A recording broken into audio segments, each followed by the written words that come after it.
자, 60K까지는 일단 안착한 이 비트코인이 과연 여기서 바닥을 잡을 수 있을까요?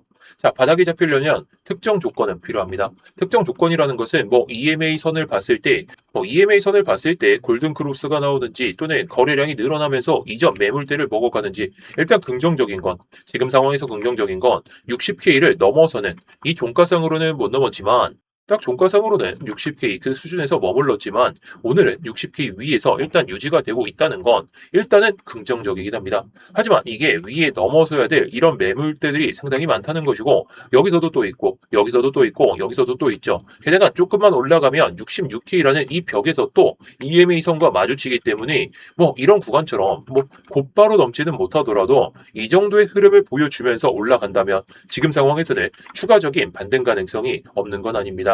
하지만 지금 상황에서 무조건 올라간다 내려간다 이걸 베팅하지 마시고 흐름에 맞게만 대응하자 이렇게 말씀을 드리고 싶습니다. 그래서 어떻게 대응하면 좋을지 이걸 오늘 영상을 통해서 다 말씀을 드려보도록 하겠습니다. 자, 말렸든지 간에 다시 살아나든지 간에 우리는 이런 자리에서도 수익을 챙겨갈 수 있는 그런 맥점들 또는 올라간다면 어디까지 올라와야 되는지 그거를 잘 알아둘 필요가 있습니다.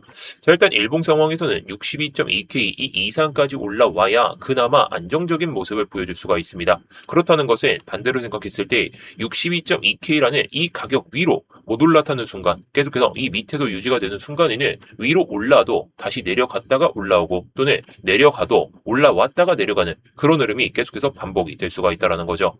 자, 그렇기 때문에 현재 시장에서 이 62.2K에 대한 이 주균성이 너무나도 중요한데요. 네, 안녕하세요. 트레이더 워스입니다.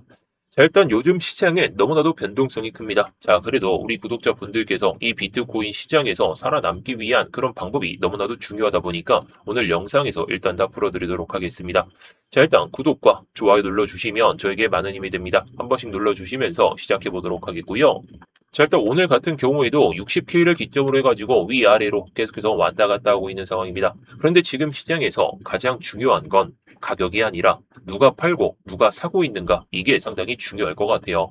자, 그래서 오늘은 이 데이터를 보면서 어떻게 해석하면 좋을지 앞으로의 방향성이 어떻게 될지를 한번 말씀을 드려보도록 하겠습니다. 자, 지금 보시는 차트는 STH 그리고 MVRV STH라고 해가지고 단기 보유자들의 평균 손익을 보여주는 지표입니다. 쉽게 말하면 최근에 비트코인을 산 사람들의 평균 수익률이다라고 볼 수가 있겠는데요. 자, 여기 딱 보이실 거예요. 파란색, 빨간색 왔다 갔다 하고 있는데 이 지표가 1이면 평균적으로 본전이고 1보다 높으면 이렇게 파란색으로 수익권입니다. 1보다 낮으면 손실 상태죠. 그런데 현재 수치는 지금 현재 기준으로는 0.816 이 수준입니다. 무슨 의미일까요? 현재 단기 투자자들은 평균적으로 19% 손실을 보고 있다는 뜻입니다. 쉽게 말해서 최근 들어서 이번에는 오르겠지 하면서 들어온 투자자 대부분이 손실 구간이라는 거죠. 자, 그래서 여기서 중요한 건 과거 데이터를 보면 이 구간이 굉장히 특별했다는 겁니다. 자, 차트를 보시면 이 붉은 영역이 보이실 거예요. 0.85 그 이하 구간입니다. 이 구간은 2018년 이때도 바닥을 형성했던 그런 구간입니다. 비트코인의 바닥이었죠. 그리고 2020년 코로나 폭락 때도 마찬가지였고 2022년 이 FTX 붕괴 당시에도 이렇게 내려오면 올라가고 내려오면 올라가고 이걸 좀 반복했습니다. 즉 시장 참여자들이 더는 못 버티겠다. 그냥 손절하고 떠나자. 이런 심리가 극대화가 되는 구간이라는 거죠. 그래서 이 구간을 흔히 항복, 캐피툴레이션 구간이라고 부릅니다.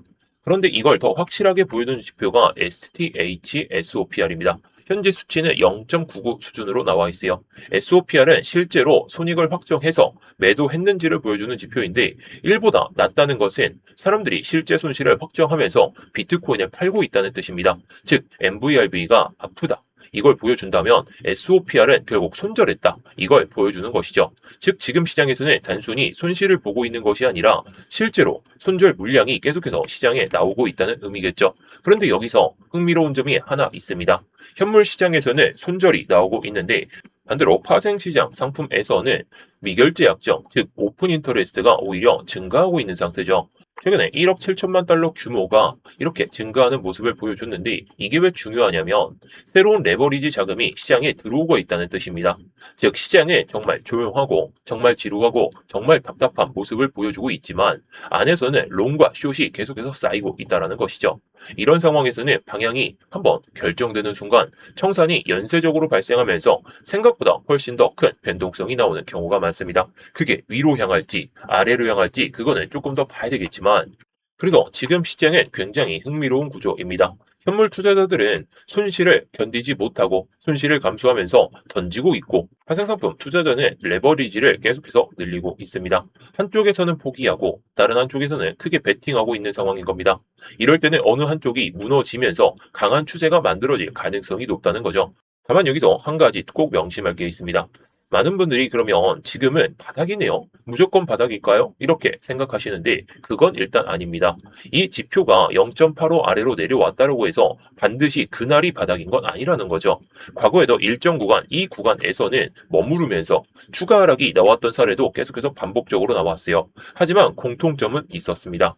이 구간에서는 대부분 개인 투자자들이 시장을 떠났고 그 이후에는 장기 투자자와 기관들의 매집이 점점 늘어났다는 점.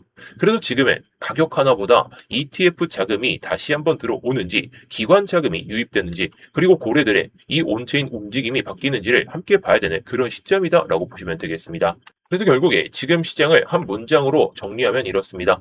투자자들은 평균적으로 19% 손실을 견디지 못하고 항복하고 있는 상태 이때 파생상품 시장에서는 레버리지가 계속해서 쌓이고 있는 상황. 이 상태에서 기관 자금이나 ETF 자금 유입이 다시 한번 시작된다면 지금의 이 좁은 박스권 엄청나게 좁게 형성이 되어 있죠. 이 박스권은 끝나고 위든 아래든 생각보다 훨씬 큰 방향성 움직임이 나올 가능성이 높습니다. 그래서 지금은 단순히 가격만 보는 게 아니라 개인들이 포기하고 있는 이 순간에서 기관이 들어오는지 코인베이스 프리미엄 지표가 양수로 계속해서 유지가 되는지 이런 것들을 확인하는 게 중요하겠죠. 자, 그래서 실제로 변동성이 위아래로 엄청나게 나오고 있습니다. 자, 여기서도 반등이 나왔던 게 대략적으로 3% 정도의 반등이 나왔었고, 그 다음에 여기서 빠질 때에도 2% 정도의 반등이 나왔죠. 그 전에는 변동성이 엄청나게 심하게 나왔었는데, 저는 이런 자리에서도 올라가는 파동이 나왔든, 이런 반등 파동이 됐든, 내려가는 파동이 됐든, 어떻게든 수익을 낼 수 있어야 지금 장세에서 좀 살아남을 수 있다. 이게 변동성이 아무리 커지더라도 살아남을 수가 있기 때문에 제가 이런 타점들, 이렇게 변동성이 커지는 이런 시점에서는 제가 이런 타점들을 트레이딩 교육방에서 다 말씀을 드리고 있죠. 자, 그래서 실제로 이번에 매매를 통해 가지고 제가 이렇게 말씀을 드리면서 트레이딩 관점을 잡아 가지고 여러분들께 말씀을 드렸습니다. 요즘 장세가 그렇게 좋지는 않은 상황에서 50K 부근에서 수급 공방이 이어지다 보니까 한 차례 좀 위로 튈 흐름으로 보고 있다. 제가 말씀을 드렸던 구간이 해당 구간입니다. 자, 시간을 보시면 아시겠지만 11시니까 딱 이때쯤이었습니다. 이때쯤에 제가 어저께 말씀을 드리면서 결국에 수익을 볼 수 있는 그런 타점에서 말씀을 드렸다는 거죠. 물론 이게 추가적으로 빠졌을 때는 리스크가 있기 때문에 제가 손절도 좀 타이트하게 말씀을 드리면서 한번 들어가 보자라고 말씀을 드렸고 저도 실제로 매매를 통해서 수익을 한번 쌓아놨죠. 자, 제가 말씀드리는 이런 구간들이 무조건 수익이 난다. 저도 그렇게 말씀은 못 드립니다. 확정 짓는 순간 그건 사기꾼이죠. 저는 확률 높은 자리, 이렇게 반등이 나오거나 아니면 이렇게 내려갈 수 있는 그런 힘이 보이는 자리라면 제가 이렇게 말씀을 드리고 있다는 거예요. 자, 물론 저도 손절이 날 때가 있습니다. 손절이 날 때가 있는데 확률이 높은 자리에서만 들어가더라도 정말 좋은 수익을 챙겨갈 수가 있다는 건 여러분들께서도 어떻게 해야 될까요? 확률 높은 자리만 공략을 하자는 겁니다. 저는 여러분들께 영상에서 계속해서 관점들 말씀을 드리고 있죠. 이 관점들을 통해 가지고 세부적인 디테일들을 계속해서 잡아드리고 있는데 지금 시장에서 중요한 건 손실이 정말 발생되지 않는 겁니다. 지금 장세는 너무나도 변동성이 크기 때문에 위든 아래든 한번 변동성이 커지게 되면 그냥 청산당해요. 청산당한다는 건 여러분들의 자산이 그냥 녹아내린다는 거죠. 자, 현물 기준으로는 내가 1BTC를 가지고 있다. 근데 아무리 물려도 10% 물려도 20% 물려도 이거는 탈출이 가능하거나 아니면 존버라도 할 수가 있습니다. 그런데 선물 기준으로는 방향성 한 번만 틀리면 어떻게 되죠? 내려가면서 내가 롱 잡았다면 그냥 털리게 됩니다. 그런 자리들은 결국에 공략하다가 여러분들의 자산만 녹아내립니다. 녹아내리지 마시라고 제가 이런 자리들만 말씀을 드린다는 거죠. 대신 중요한 건 정말 흐름이 꺾일 것 같으면 그거는 칼 손절을 해야 되기 때문에 제가 이렇게 말씀을 드리는 겁니다. 자, 물론 저도 단기적으로만 롱 한번 먹어보자라고 말씀을 드려서 제가 이 구간까지 한번 먹었던 거죠. 이렇게 반등이 바로 나오다 보니까 바로 한번 먹었었는데 그 뒤로 변동성이 나왔음에도 불구하고 매매를 안 하는 이유는 확률이 거의 떨어지기 때문이에요. 확률 높은 자리에서 매매를 했을 때 확률 높은 자리에서만 매매를 하더라도 이렇게 수익을 낼 수가 있는데 확률이 낮은 자리에서 매매를 해가지고 괜히 이거 수익 났던 거 다 토해낼 바에는 그냥 들고 있는 이 수익금 가지고 나중에 또 기회를 잡으면 된다는 겁니다. 이 기회를 잡는 방법은 너무나도 간단하죠. 왜? 지금 사람들은 많이 손절을 하면서 그리고 손실이 계속해서 발생하면서 사람들이 많이 떠나고 있어요. 많이 떠났다는 건 유동성이 부족하기 때문에 유동성이 터질 때 이렇게 거래량이 조금씩 늘어나는 상황이거나 아니면 이런 것처럼 이렇게 거래량이 늘어나는 그런 시점들만 공략을 하더라도 결국에 수익은 조금씩 따라올 겁니다. 저도 트레이더 입장으로서 손실이 안 나는 건 아니더라도 결국에 수익이 날 자리들은 제가 명확하게 알고 있기 때문에 제가 괜히 지금까지 살아남은 게 아니겠죠. 자, 결국 우리는 지금 시장에서 수익을 보려면 어떻게 해야 될까요? 계속해서 말씀드리죠. 확률 높은 자리에서만 매매를 하면 됩니다. 그리고 확률 높은 자리에서 들어갔을 때 익절은 또 칼같이 하고 아무리 올라가도 아무리 내려가도 내가 기준을 삼고만 매매를 하면 됩니다. 근데 이 기준을 여러분들이 직접 뭐 설정하시거나 아니면 계속해서 차트를 보면서 대응하시는 게 너무 어렵다 보니까 제가 이런 것들을 트레이딩 교육방에서 다 말씀을 드리고 있다라는 거죠. 저도 뭐 관점들을 이렇게 올려드리면서 어디서 잡아야 될지, 어디서 들어가야 될지 그런 것들을 그냥 공유만 드리고 있는 겁니다. 구독자분들이라면 누구나 무료로 들어오실 수가 있기 때문에 구독 한번 눌러주시고 그 다음에 위에 보이시는 번호로 해당 번호에다가 수익이라고만 남겨주시면 되겠습니다. 수익이라고 남겨주시면 제가 확인하는 대로 이 트레이딩 교육방 입장하실 수 있도록 바로 도와드릴 테니까요. 여러분들이 편하실 때 아니다. 일단 변동성이 크니까 일단 들어오시고 제 관점이 어떻게 되는지만 일단 알아보셔도 좋을 것 같습니다. 그래서 다시 한번 말씀드리면 위에 보이시는 번호로 수익이라고만 남겨주시면 되겠습니다.